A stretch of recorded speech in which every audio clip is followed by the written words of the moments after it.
All right, we're taking a look at example 5 here on topic 3.6. We are finding the second derivative and we are using implicit differentiation. So we know from earlier in the unit that anytime we find implicit differentiation, remember we're going to have an equation, we're going to take the derivative of both sides, and then we're going to solve for that dy dx. So let's go ahead and do that for our equation here. So we'll start with our equation, which is x squared plus y squared is equal to 25. We want to remember that we're taking the derivative with respect to x of both sides of this equation. So we just need to use the sum rule here, so take the derivatives for both and then add them together. So the derivative of x squared is just 2x. Derivative of y squared is at 2y. And then remember our chain rule, we include the dy dx with that derivative as well. Equals, the derivative of any constant becomes 0. And then from here, we're just going to solve for dy dx. So subtract that 2x from both sides, move anything over that doesn't have a dy dx attached to it first.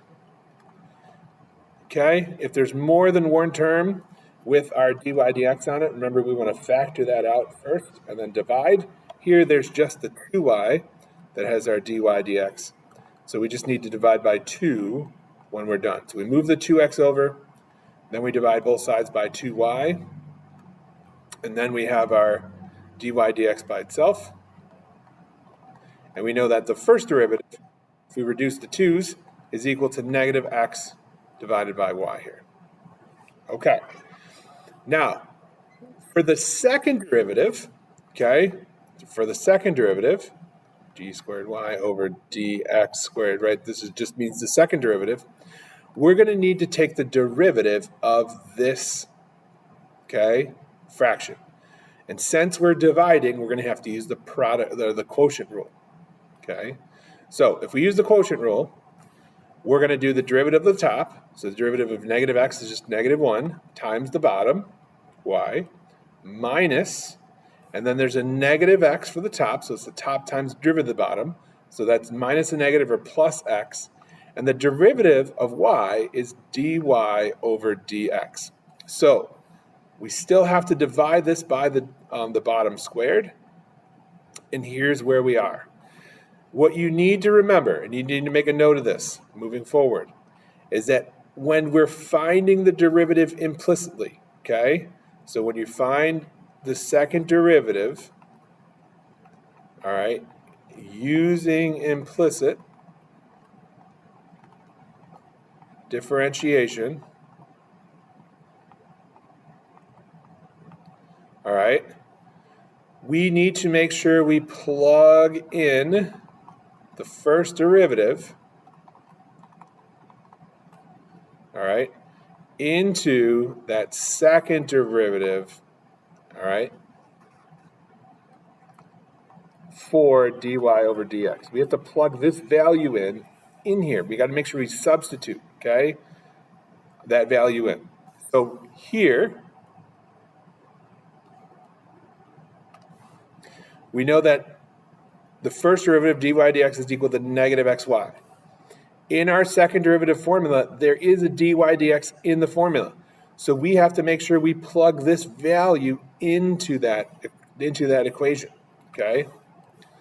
So all we're going to do is just replace, so this is just negative 1 times y, so that's just negative y plus, okay?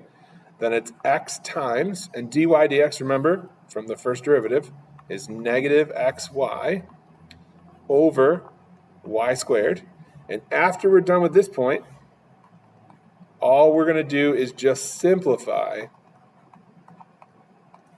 okay, for multiple choice answers. You don't have to simplify at this point for free spots. You can stop right here. That's totally fine. Okay, now at this point, if we wanted to, or we wanted to simplify, we would just multiply this negative xy times x. So that means we're going to get negative y plus negative x squared over y.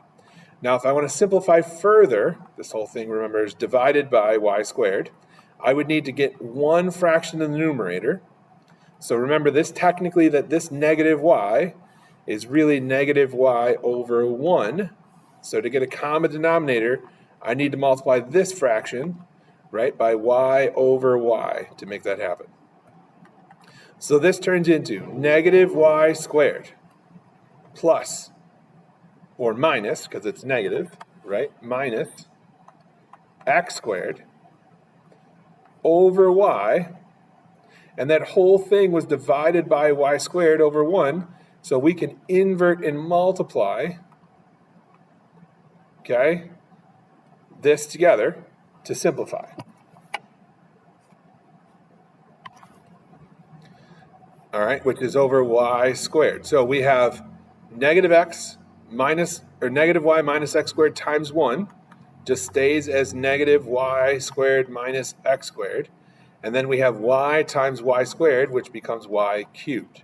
Now I can't reduce this because I'm subtracting. So the only thing I could kind of do further, it would be to just factor out this negative 1. I'm just doing this for purposes of making it easier to see.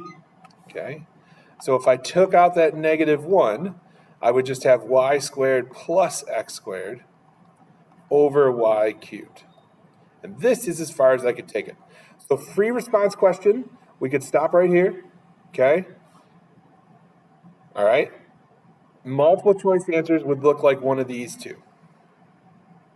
And that's it for example 5. I hope you guys have a great rest of your day.